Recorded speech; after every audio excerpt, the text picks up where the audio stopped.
Plat suweng ngiteng kelenteng, mambu ketundung kudel. Pak empung lerak-lirik sapa nguyu delik ake sir pong delik kopong sir pong delik kopong. Assalamualaikum teman-teman. Ingat gak lagu tadi itu lagu apa? Ya, benar sekali. Lagu tadi adalah lagu permainan Jawa. Ngomong-ngomong tentang Jawa, Jawa itu kaya ya, kaya akan budaya, makanan-makanan khasnya, dan apalagi bahasa Jawanya yang unik. Kita hari ini akan membahas tentang bahasa Jawa. Bahasa Jawa itu kalau kita ingat-ingat, apa sih yang paling khas dan yang paling menggambarkan tentang orang Jawa? Kalau menurutku, kalau ketemu sama orang Jawa, yang kena diperhatikan adalah logatnya. Logat orang Jawa itu biasanya medok kayak gitu ya.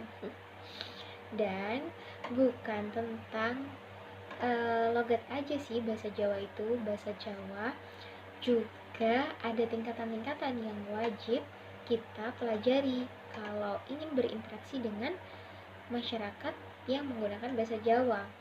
Karena tingkatan-tingkatan dalam bahasa Jawa itu menggambarkan tentang kesopanan, menggambarkan tentang unggah-ungguh. Ada berapa sih dan ada apa aja tingkatan-tingkatan dalam bahasa Jawa? Nih, ada 3 tingkatan dalam bahasa Jawa. Tingkatan yang paling rendah adalah bahasa Jawa Ngoko. Bahasa Jawa Ngoko ini adalah bahasa keseharian, bahasa yang paling rendah, biasanya digunakan oleh orang tua yang berbicara kepada anaknya, terus oleh atasan kepada pesuruhnya atau bawahannya, dan bisa juga oleh teman kepada teman yang sudah akrab. Kita beralih ke tingkatan kedua. Tingkatan kedua ada ini. Maaf. Salah. Ini. Tingkatan kedua ada Kromo Madya. Kromo Madya ini adalah tingkatan bahasa Jawa kedua, tengah-tengah antara bahasa Jawa Ngoko dengan bahasa Jawa Kromo. Jadi di dalam Kromo Madya ada percampuran antara Kromo Inggil dengan bahasa Ngoko. Apa yang dicampur? Yang dimasukkan ke bahasa Kromo adalah kata kerja. Sedangkan kata-kata yang lain yang di dalam satu kalimat itu tetap berbahasa Jawa Ngoko. Nah, yang terakhir ada Kromo Inggil. Kromo Inggil ini adalah bahasa Jawa yang paling tinggi tingkatannya.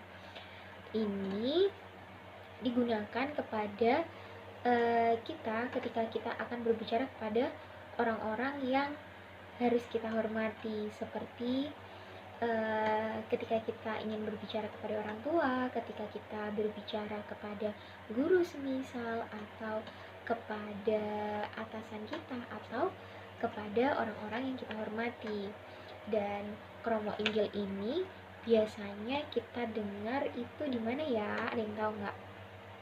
Ya, kita sering mendengarkan pranata acara dalam acara-acara kejawaan, seperti pada saat temu manten itu kan ada pranata acara ya. Pranata acara biasanya menggunakan Kromo Inggil jika acara yang dibawakan itu acara adat kejawaan, seperti itu. Baik, kita beralih ke contoh. Nah, contohnya kita ambil dari kalimat aku pergi ke pasar naik sepeda. Apa bahasa Ngokonya? Nah, bahasa Ngokonya aku pergi ke pasar naik sepeda adalah aku lungo ing pasar numpak sepeda. Nih ya, Kemudian, apa yang membedakan dengan tingkatan selanjutnya? Tingkatan selanjutnya adalah kromomadya. Kromomadya itu kan digunakan untuk orang yang akan kita hormati, cuman tidak seberapa formal, kayak gitu kasarannya. Ini, ibu tindak ing peken nitih sepeda. Ibu tindak ing peken nitih sepeda. Kata yang berubah di sini adalah ini, nitih. Tadi di awal yang bahasa Jawa ngoko adalah numpak. Bahasa kromomadyonya adalah nitih. Oke. Dan lungo. Lungo di sini juga berubah menjadi kata tindak. Tindak ini kromomadyonya, karena itu kan kata kerja ya, jadinya dirubah. Dan yang terakhir, tingkatan terakhir ini, ibu tindak dateng peken nitih sepeda. Dalam bahasa kromo inggil ini, semua kata-kata yang ada di dalam kalimat tersebut dibahasa kromokan, tidak ada percampuran. Jadi kesimpulannya, bahasa Jawa ngoko seluruhnya memakai bahasa Jawa yang ngoko, sedangkan kromomadyo ini pertengahan, adanya percampuran antara ngoko dengan kromo. Sedangkan kromo inggil murni bahasa kromo. Nah, seperti itu ya teman-teman. Jadi jika berbicara dengan masyarakat Jawa yang berbahasa Jawa, diharapkan teman-teman menggunakan unggah-ungguh bahasa yang telah kita pelajari tadi ya, karena unggah-ungguh bahasa itu melambangkan tentang kesopanan.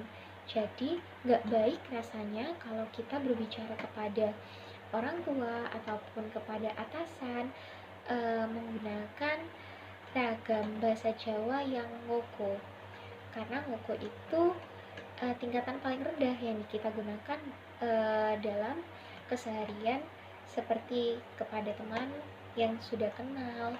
Jadi tidak bisa digunakan kepada orang yang lebih tua. Seperti itu ya. Sekian dari saya, mohon maaf apabila ada kesalahan atau salah kata atau salah tingkah yang tidak disengaja. Saya Ayunda Minawati Subroto dari Pendidikan Bahasa dan Sastra Indonesia FKIP Universitas Jember. Izin pamit undur diri. Wassalamualaikum warahmatullahi wabarakatuh.